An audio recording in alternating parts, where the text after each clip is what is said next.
Hello and welcome to the Hard Questions. I'm Solomon Terwanja. On this episode, I host journalist, lawyer, and activist Agather Atuhaire. Agatha, it's really great to have you on the show today. It is my pleasure. Let's talk about activism and journalism, a very thin line. I've been asked so many times, are you an activist or are you a journalist? Please draw where between this, where do you fall? Are you a journalist or an activist? Let's start there, Agatha. How can you be a journalist and activist at the same time? That's a question everyone keeps asking. Yeah, so I have had many who think the two are mutually exclusive, that you can't be, but it's really, we can start from defining both. What does an activist do? An activist is someone who advocates for better, in terms of social justice, in terms of governance, in terms of human rights or democracy. So what do we do as journalists? The difference, there's a scholar that I read who said the difference is that the journalists do not admit that they also want to change or a betterment of the society they live in. So we have this fallacy of, for us, we want to just write things the way they are and leave the rest to the public to decide and discern. But we also say one of the mantras in journalism is agenda setting. So how do you set the agenda without telling the public what they should know? So what I think is that they are the same. One has to just, for example, I wear shoes as an activist and I go on Twitter. I'll talk about the current tribal whatever talk, and I go on Twitter and say, but this is not true. That the Baganda are tribalistic. The Baganda are simply reacting to the tribalism and nepotism that has happened for long. But when I hosted a space, for example, about that issue, I hosted a Muganda, a Mugisu, someone from West Nile. Now, I removed myself from being an activist to now ask the questions that even the other side might want answered. For example, would you have said the same things Bob Wine said? Do you think there's a problem with the things he said at that rally? It's more like when lawyers are preparing a defense, they sort of imagine the questions that would come from the other side. And they prepare for them, what they call or devil's advocate or something like that. So I think it's just a matter of knowing when you are now a journalist. For example, I am interviewing Solomon and I am asking them the questions that the public wants to hear. And when you are now saying that, look, the public, this is what we should advocate for, this is what we should follow. I do not think the two are mutually exclusive. I have had a hard time myself drawing that line because we are taught objectivity, neutrality, all those things that are really not achievable, by the way. And that's where I was going, because when you look at journalism, it has those core pillars: objectivity, neutrality, independent, being fair and balanced, looking at everyone with through the same lens, and being able to listen to both sides of the story. With activism is you have to decide where you are. Mm-hmm. You have to say, I am on this side, and therefore I am pushing on this side. And that therefore frames your thinking process. Okay. Yeah, so that delicate line, Agatha. I think the objectivity and neutrality mantras in journalism, and we have had this discussion before the EU hosted us to discuss it. And everyone agrees, even when you read about that, they are not really achievable. They are desirable, yes, but at first you are a citizen. Before being a journalist, you are a human being and a citizen. So if things are going wrong in the country, you're going to be as affected as, let's say, Rahim, if he wasn't a journalist, yeah? So for you to say that you're going to just, not take a side, let's say, they have killed people on Kampala streets, and you're a journalist and you have no side. I cannot understand what type of a human being you would be, or a statesperson, or someone, or a citizen. Because what is wrong is wrong. It doesn't matter whether you are a journalist or an activist. And I am sure you would feel when you are writing about people killed by state agencies, you are not saying, let me be neutral. How do you be neutral in a state like that? But I think for me, how I think we can rise above that is facts. Whether you are being an activist or a journalist, have the facts. Evidence-based activism, evidence-based journalism is what will always exonerate you from sides and whatever. So if you go and write that 50 people have been killed, and they are 50, no one is going to accuse you of being an activist who has taken a side. You are telling people the truth about what has happened. Maybe an activist would go further and condemn people who have done that, which journalists we do not do. We are trained to believe that we do not have a mind of our own, which is wrong, that we do not have opinions of our own. Sometimes we even know things better than the people we interview. Have you ever experienced that? That you're calling people just because you have to attribute something you know to someone else. And I think in Uganda, we really overdo it. I've seen journalism in other places. Someone authoritative has stated something. As long as there's backing for it, you don't have to attribute it to someone. But here, if we did that, we would be opinionated. So me, I want to move away from the restraints. And that's why I do journalism and activism online now more than in our traditional media.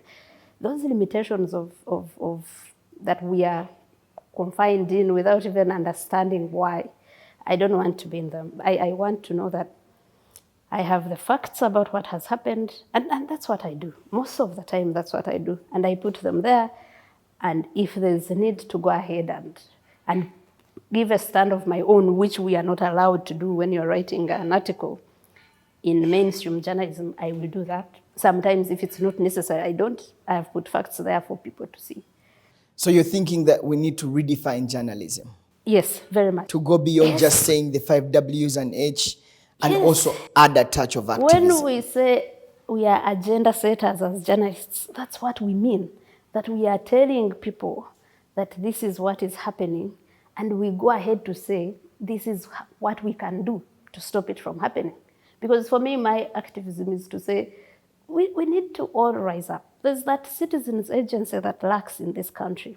And we've seen from the lone fights of people like Kizza Besigye that even if you are revered how much, you cannot do it alone. So when Besigye is arrested during walk-to-work protests, they stop.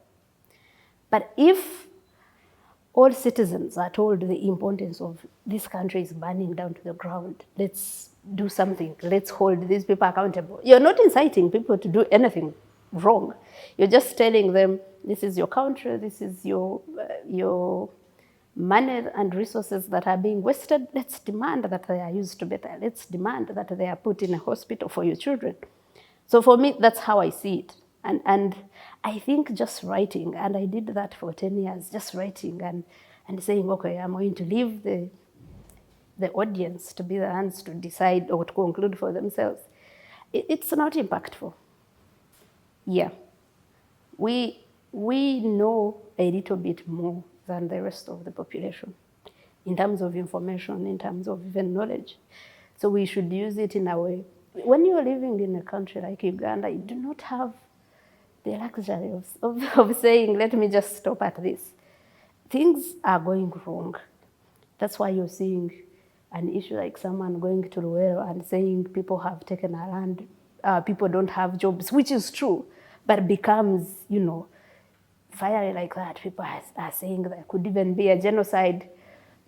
So I think we have kept quiet for so long. And when you keep quiet for long and this builds up and builds up, you won't sleep at night peacefully tomorrow if you know that you could have done more than just write opinions of people. To some extent, I agree with you that sometimes you need to stand up for what is right. I mean, we saw what happened to journalists who were covering the elections and the Ashrafs, the Yeah, yeah. guys were beaten and all that. At that point, you cannot just say, hey, police beat people.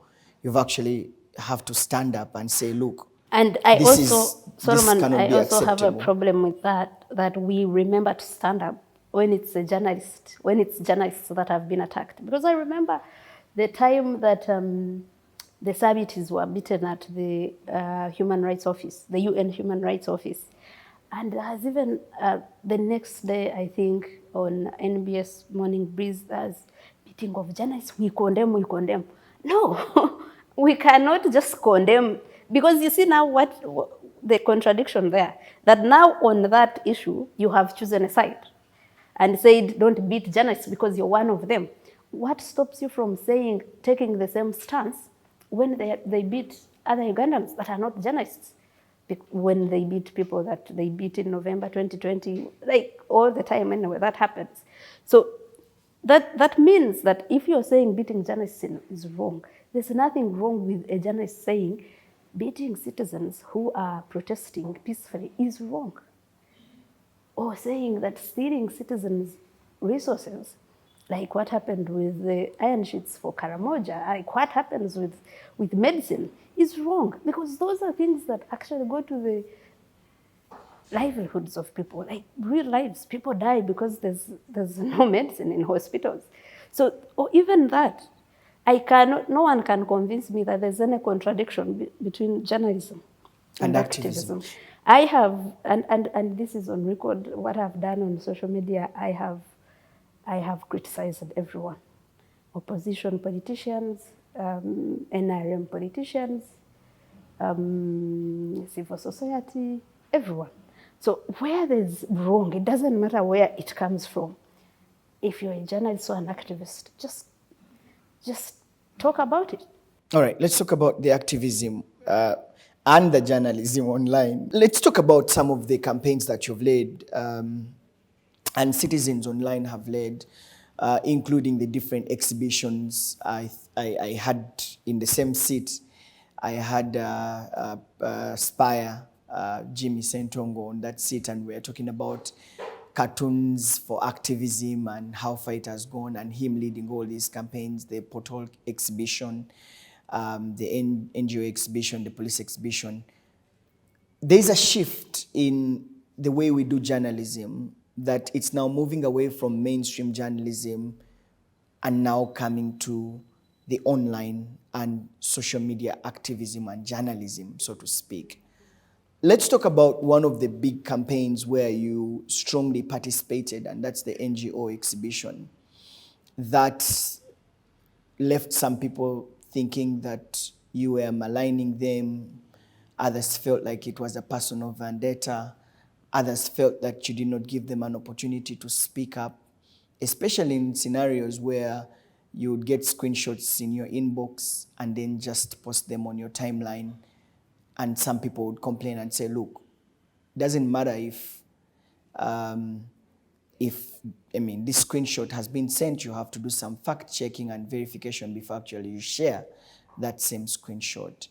It puts you in a very delicate position as a journalist and activist, especially the NGO exhibition. I would love to hear It your view. It didn't put me in any delicate position. Like I've told you earlier, when you know that you are doing the right thing, you're convinced about its truthfulness, you cannot be in a delicate position.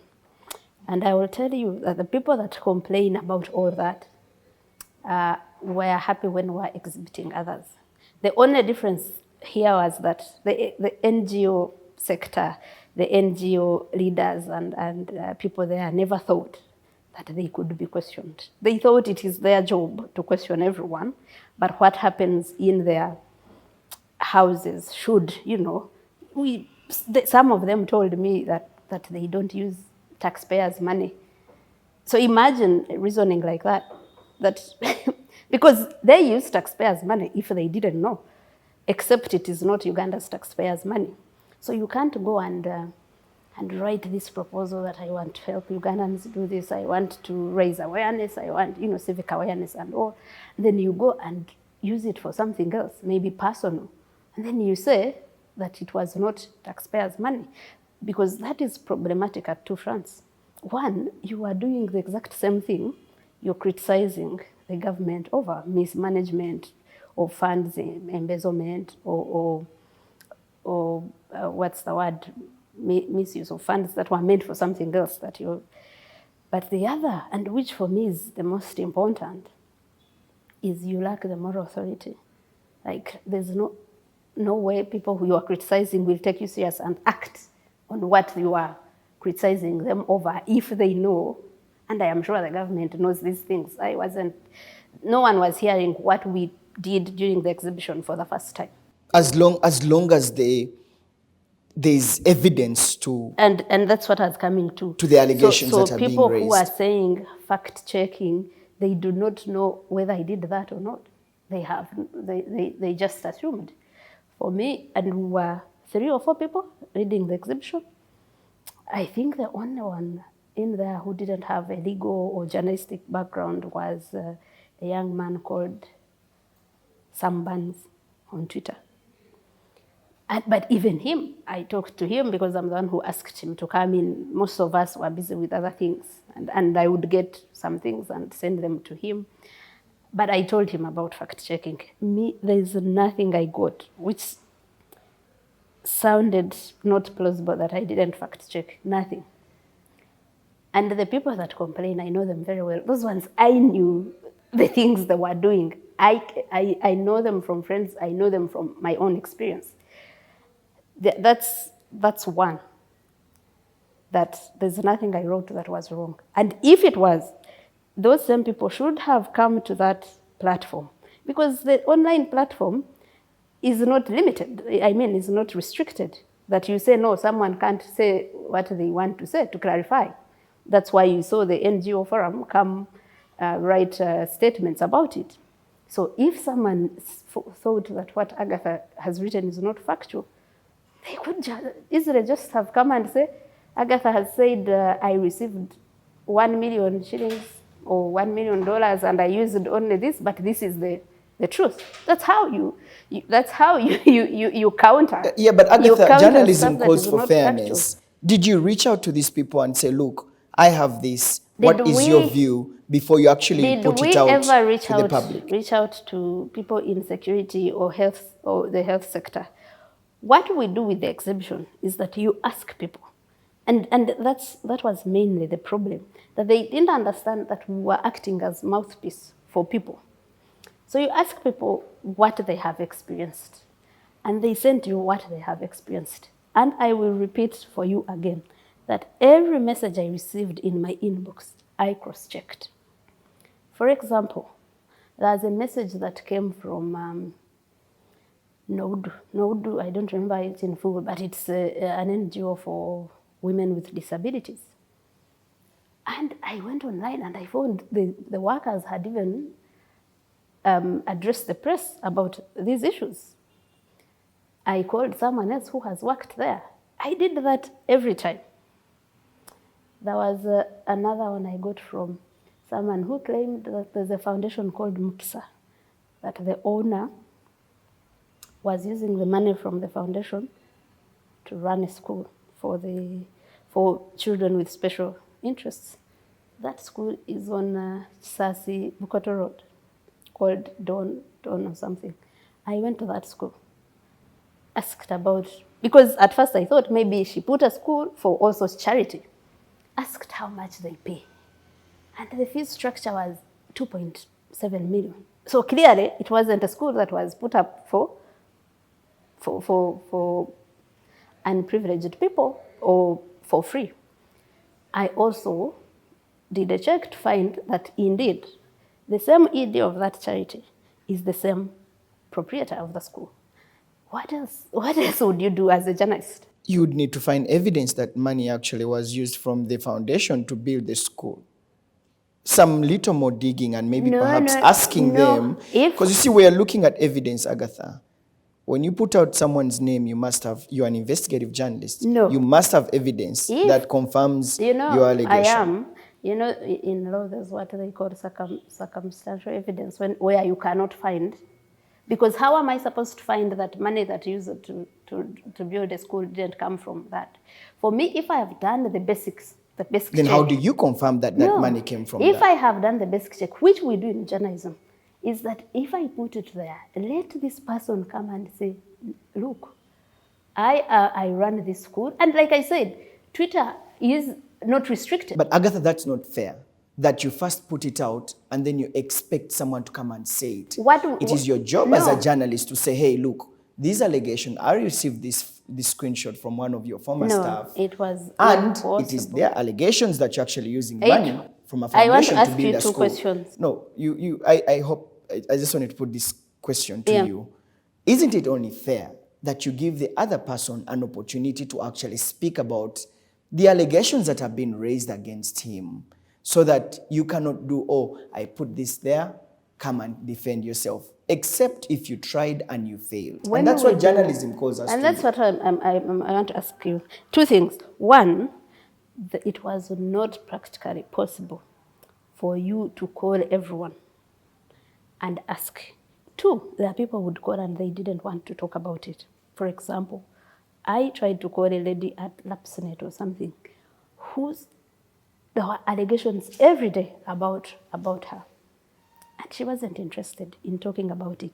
Two, I want to tell you that even in our traditional journalism, you write an allegation, you put it there, but you call the person against whom this allegation is, and you put them both together. It's not that after you call this person and they say no, you do not write the allegation. Isn't that true? The truth is that you've tried and said, no, look, but what I reached out to the other party for a comment, and perhaps they did not. Is that in that article, you have both the allegation and the response of the person it is alleged against. Yes, at least. Which I am saying that there is no difference between I putting it on social media, where I said the reason we call them in the newspaper article is because they do not have the access to do what?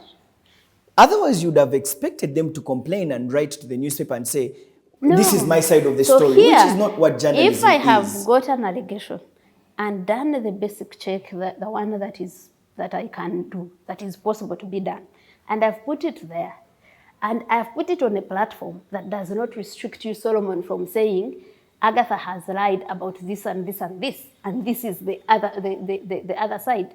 I do not see why you wouldn't do that. Agatha, you on that platform, and the reason why we believe in you is because we know you're a lawyer, you're a journalist, and there's also that activism bit. Both journalism and law requires a fair hearing or a fair trial, which is only fair that even when you put out this, you say, hey, I actually reached out and this is what I got from the other party, and then you can draw the conclusion. And it would be unfair for you to expect the other party to say, oh, now I am here to actually defend myself, when you didn't give me the opportunity to defend myself in the first place. Solomon, this is what I've been trying to explain. And for me, this is how I understand this. If everyone is still in the old, what we started with, the traditional way of journalism. Now, in circumstances like exhibitions, where it's really not practically possible, of the messages we're getting to first call, in terms of resources, in terms of time, to first call everyone. For me, like I said, my judgment, and as a journalist and lawyer, as you rightly said, was that I'm going to find out the basic sort of fact check that I can do. The rest, those people were individually, most of them tagged, and they are NGOs, could have come, and it wouldn't have. There's people's reputation here. We're talking about the fact to a fair hearing and a fair trial. I just wanted to add something. Fair hearing. That's fair hearing. That we are talking about. You did not actually give about a platform where no one stops you. Agatha, it's not about the platform. It's yourself. about giving the other party an opportunity to give their side of the story. That's what law is about. That's what journalism is about. We did not see this. Okay, so how come this comes up only for NGOs?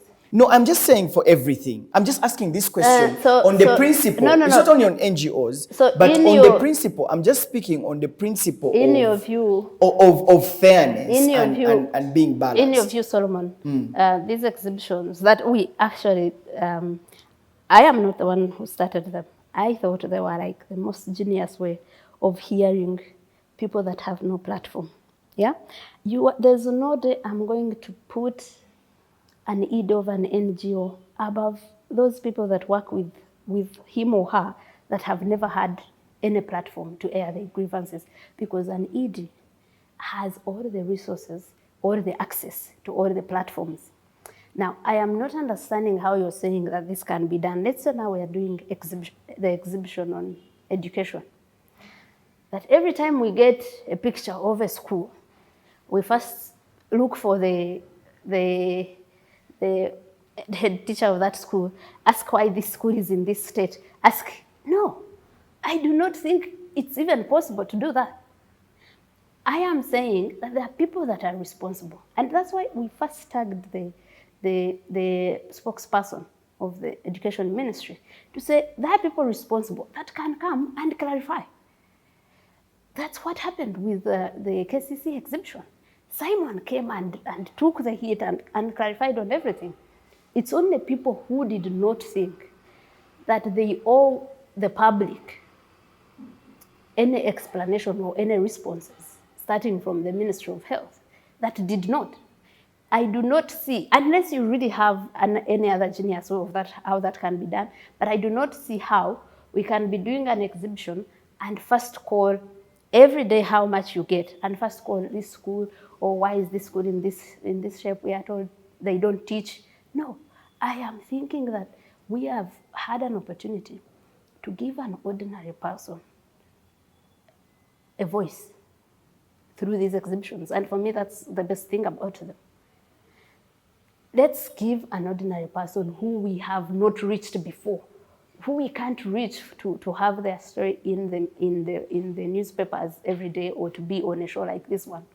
Then let's let these people who have all the access, all the resources, all the privilege, let them come and say, and me, I was ready to even let them sue me for defamation. I said that all the time. Let them go and say, Agatha has ruined, because there are ways of dealing with that. Agatha has ruined my reputation, I am suing her. But because there was no evidence that they had that was contrary to what we put there, that's why they resorted to, it was personal, there was no fair hearing. What fair hearing do you need on Twitter? I can tell you, I have written about the leader of opposition. He has come and responded to what I've written. I have written about the speaker. Hundreds have come and responded to what I have written. That's the beauty with social media, that they do not have to call an editor and say, I need to also write and you publish this. No, that if they saw it, unless they hadn't seen it, we would tag everyone. We would tag everyone that allegations have come against. We would even ask, so Mr. Godbert Mshabe, what do you say about this? And this and this and that. I have not mistreated workers. That's it. For me, it is as easy, as simple as that. And I want one day to be the one that someone is writing about and saying, on social media, and saying, Agatha has been, anyway, they have written about me during that exhibition. There were bot accounts saying, Agatha is sleeping around with men, Agatha. And if it was something worth responding to, if they had said, Agatha is accusing people of corruption, but she also extorted someone on this day, I'd have come and responded to that. The sleeping with men, I thought it was not, it was not worth it. Whether I sleep with men or not, it's immaterial. But if one day, if someone comes and said, Agatha has done this and that, I would never even care who has written it. I'll go and say, respond to that issue. That no, I have not stolen any money. If you mean this money on my account, I have got it from this and this and that. Because we have to be accountable. We can't hold other people accountable when we can't. Some of the people you are talking about, I had discussions with them before the exhibition. If I told you all this, you would be surprised. discussions and said, but how can we be criticizing government when we are doing the same things? Yeah. Yeah. Let me also point your attention to, there were some people who thought that you went personal on some of the people in the exhibition. Let's talk about the big elephant in the room, which is where you used to work at CCG. It was a big conversation on social media during the NGO exhibition. There are lots of back and forth. Actually, it wasn't. There was one person who was really, really incensed by that exhibition from the start. This person knew that I know a lot of things I disagreed with her on. And I said, but these things can't work like this. Some were conversations, oral conversations, others were, there's proof to that. So this person, now me, I think that the only difference is that working there, and I will also tell you how we worked together. She wasn't my boss. Godwin Top and I wanted a platform to be like to do a discussion about Parliament. I had a lot of information about Parliament. I was looking for a way to like really have a weekly engagement about what was going on there. And Godwin Toko, I had just known Godwin on Twitter as well, said, I was saying, should we partner on a Twitter space weekly about. Godwin said, let's discuss that with Godba. So maybe you can partner with him. Before we met Godba, I think Godwin realized that Godba maybe didn't have resources and said, no, you know what, let's discuss it with Sarah. I went to meet Sarah for the first time with Godwin. And I think Godwin later at the time of the meeting said he had to take his son to the hospital. So I discussed with Sarah. I said, so I get this information about Parliament. Sarah already knew because she had seen me talk about it on Twitter. She says, you know what? You can do a show on our TV. I said, oh, which TV? She said Civic Space. I was hearing about Civic Space TV for the first time. I said, okay, that's a good idea. How does it work? We talk about it. I say, okay. So I have information. She has a what? A platform. We agree to do a show on. Sarah says, I will facilitate it. In fact, at some point in that conversations before I start, she asks if I can work with them fully. And I said, no, I am doing other things. I am only available to do the weekly show. She says she will facilitate the show. The only difference was that she said that, okay, there's a boardroom here, you can use this for when you're doing other things. And indeed, I'd sit there maybe every day of the week, but I'd work on the show only Thursday and Friday. Was there a contract to that effect? No.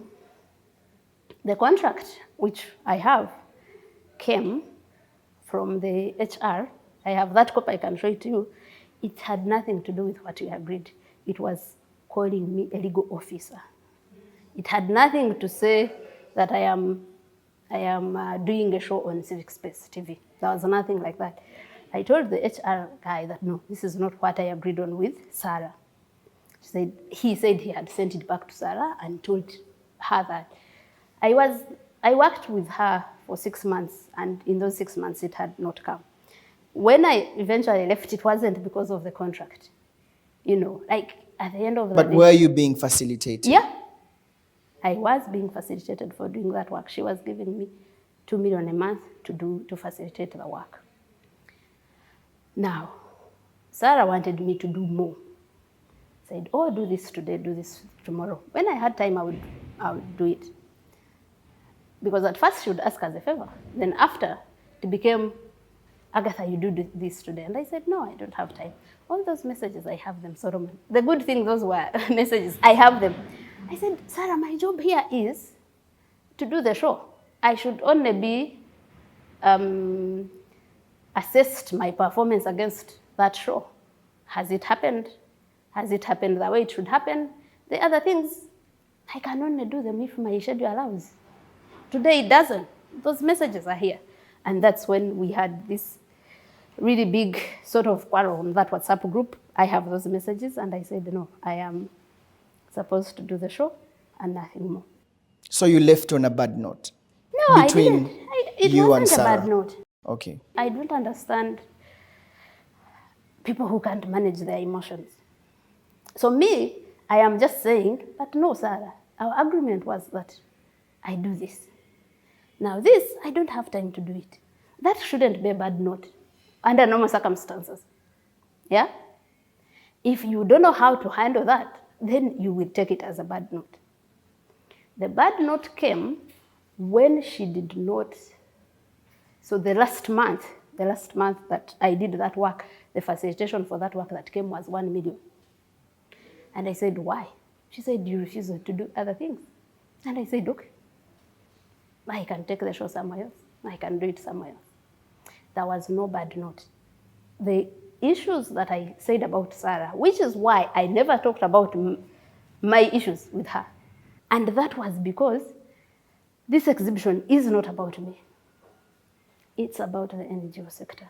And thank God I worked with Sarah, because working with her at CCG made me learn what was going on in that sector. And that's when I said, no, it's not just about Sarah. Everyone does these things and thinks they are okay. People think it is okay not to pay workers. People think it is okay to get funds that are supposed to do one thing and put it on the other. And that's when we sat and said, this can only work as an exhibition when we can get even the info we haven't been able to get from other people. And for me, as far as that is concerned, it did. People who ask me about evidence, I tell them that's why I didn't go to court. You know, I went to a place where the evidence, what's the word? The level of the evidence I need is not that high like what you are tasking me to do, Solomon, to call everyone. No, it was that, okay, there's someone who is saying something. There's someone who is saying, I worked here and I was not paid. Let their boss come and say, I paid you. And payments always have a trail. And these are the receipts. What is wrong with that? So going back to what I said about Sarah, and this is why I was saying it wasn't the biggest thing in that exhibition. We had that exhibition for 2 weeks. Sarah's name and CCG came up once.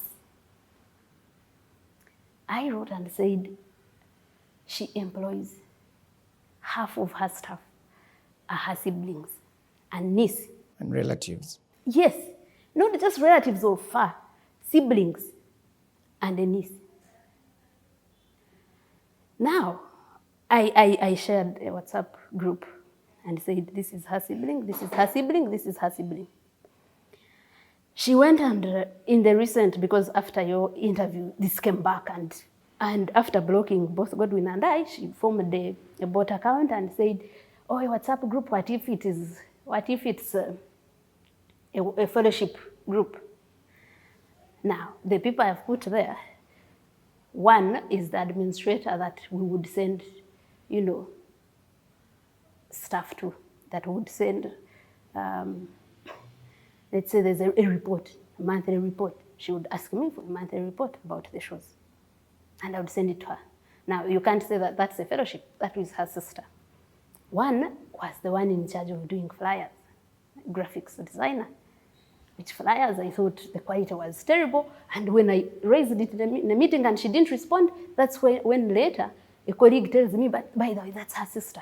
She has never sat there. She sits in Osheni. Now, if Sarah had come, because I asked Sarah about it. That's why I'm telling you that do not follow their lies and say, Agatha, why didn't you talk to these people about it? I asked Sarah, but how do you think you will look when the government you accuse of nepotism and whatever know that you're employing your family here? And she told me, I had just been there, so I thought I had the freedom to talk to her about the things I think they are wrong. And she said that Okwiri Rwaboni was the owner of that organization. So she said Okwiri had run down the organization. For me, she gave me an explanation.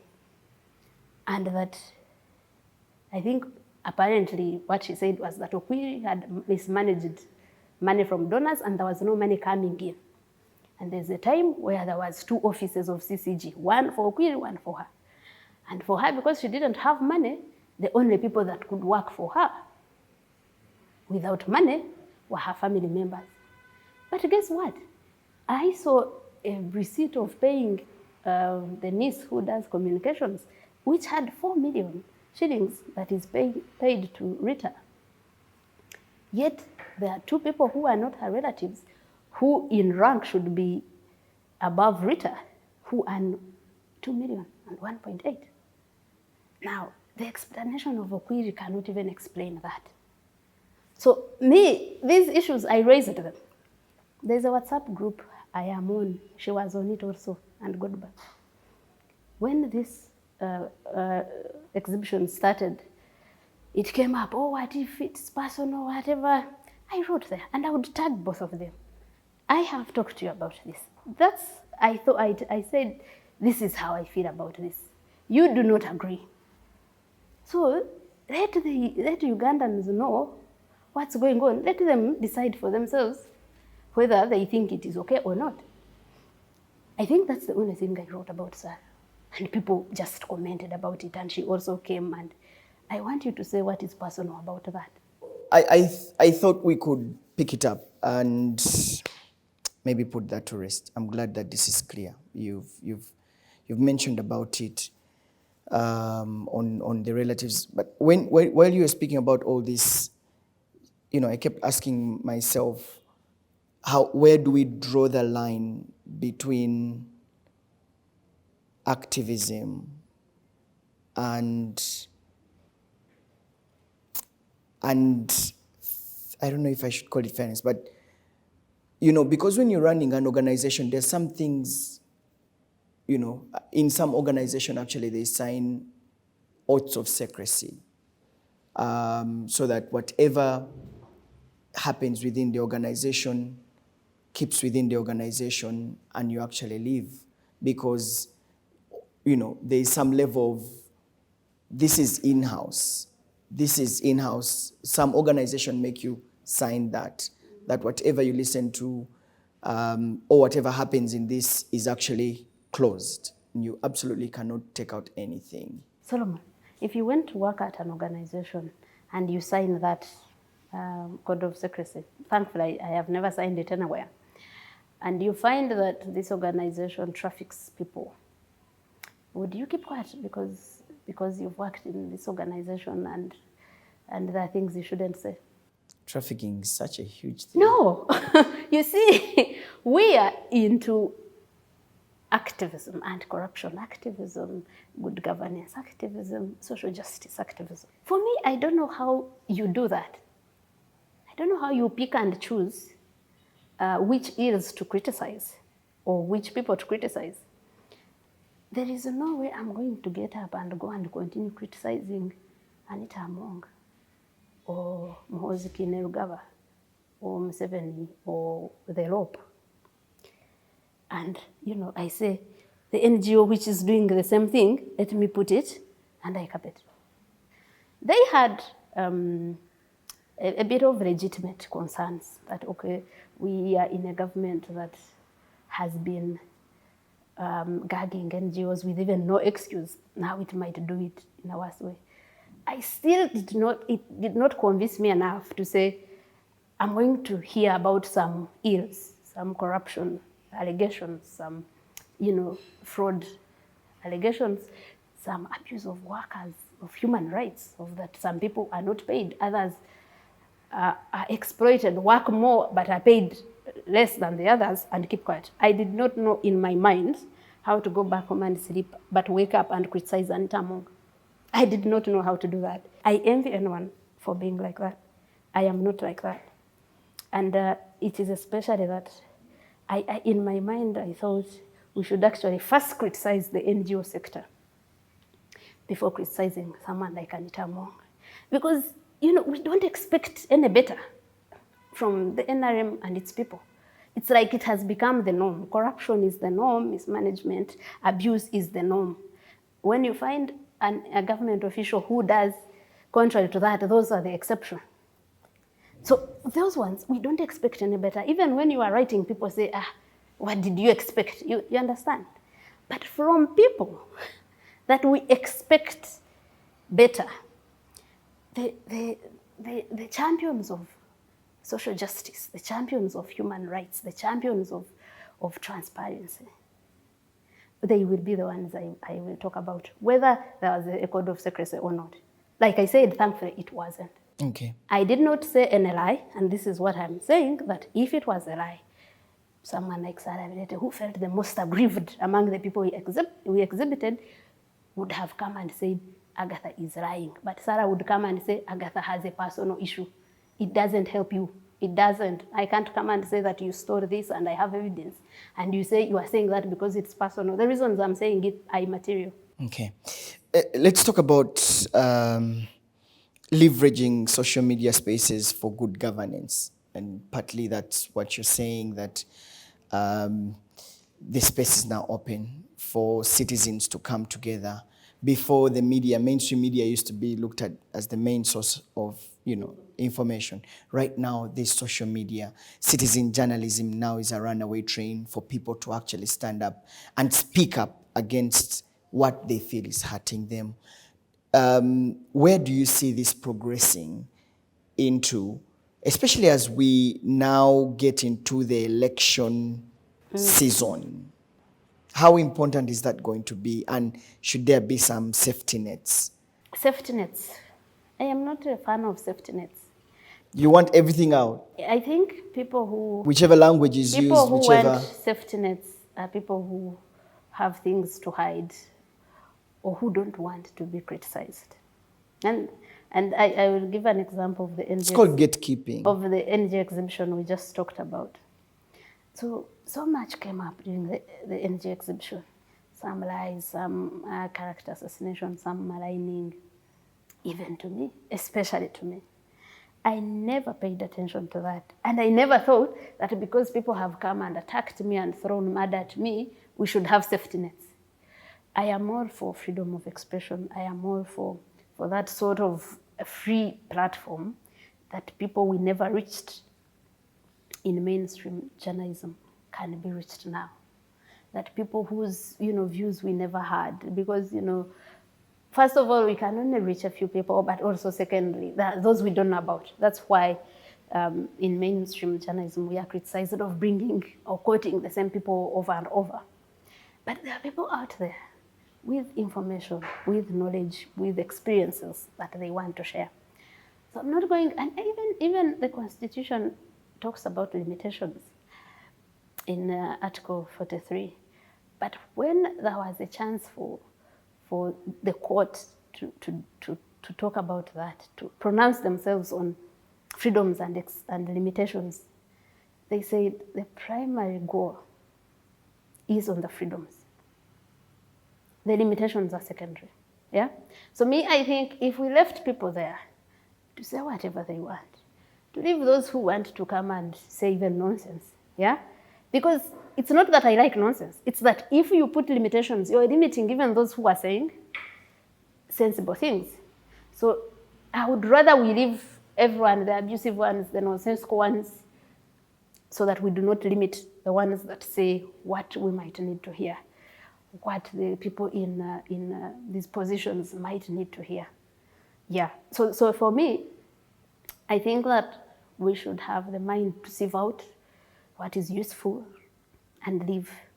Most times when I see people who are attacking me, for you were compromised or what, I ignore that and go to the next. If there's a question that someone is genuinely asking and that can help the discourse, I will respond to that. But you see, with that living, that freedom, comes hate speech, comes fake news, comes propaganda, comes enemy images, comes everything.